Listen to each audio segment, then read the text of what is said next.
Maintenant chaleureusement Monsieur Grégoire Diamant, directeur Afrique et Moyen-Orient du ministère des Relations internationales et de la francophonie du Québec. Alors, bonsoir à toutes et à tous. C'est avec beaucoup d'enthousiasme que le ministère des Relations internationales et de la francophonie appuie encore cette année le festival Vue d'Afrique. Cet événement est bien en phase avec deux grandes priorités gouvernementales. La première, eh bien, c'est l'Afrique.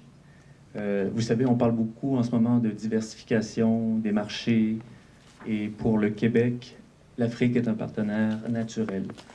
Par contre, si on parle beaucoup de diversification maintenant, c'est pas dire que le Québec s'intéresse à l'Afrique.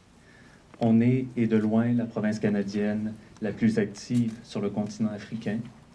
On y a des représentations permanentes à Dakar, à Rabat et à Abidjan, mais qui rayonnent partout ailleurs au Maghreb, en Afrique de l'Ouest et en Afrique centrale.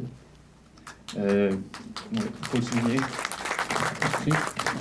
Notre ministre des Relations internationales, Martine Biron, a déjà effectué 3 missions en Afrique. C'est pas rien, c'est un signe indéniable de l'importance qu'elle accorde au continent.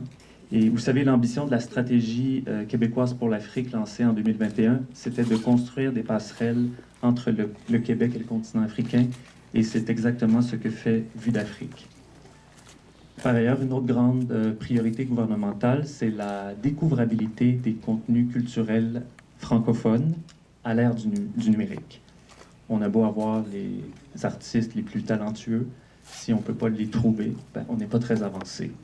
C'est dans cette optique que le gouvernement du Québec accueillera du 22 au 24 mai prochain la 5e conférence des ministres de la culture de la francophonie sur la thématique de la découvrabilité des contenus culturels à l'ère du numérique.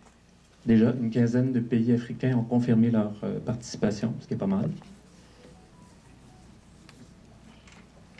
Puis, j'aimerais souligner au passage que le combat du Québec pour la découvrabilité des contenus ne se fait pas que pour le français. C'est aussi un plaidoyer en faveur de la diversité linguistique. D'ailleurs, cette initiative suscite l'intérêt de plusieurs pays non francophones qui s'inquiètent de voir leur langue et leur culture absentes de l'univers numérique. Bref, en donnant accès au public québécois à des films qui sont difficilement trouvables, voire introuvables, le Festival Vue d'Afrique contribue à cette diversité culturelle et linguistique si importante pour nous. Je vous remercie de votre écoute. Je vous souhaite un excellent festival. Merci.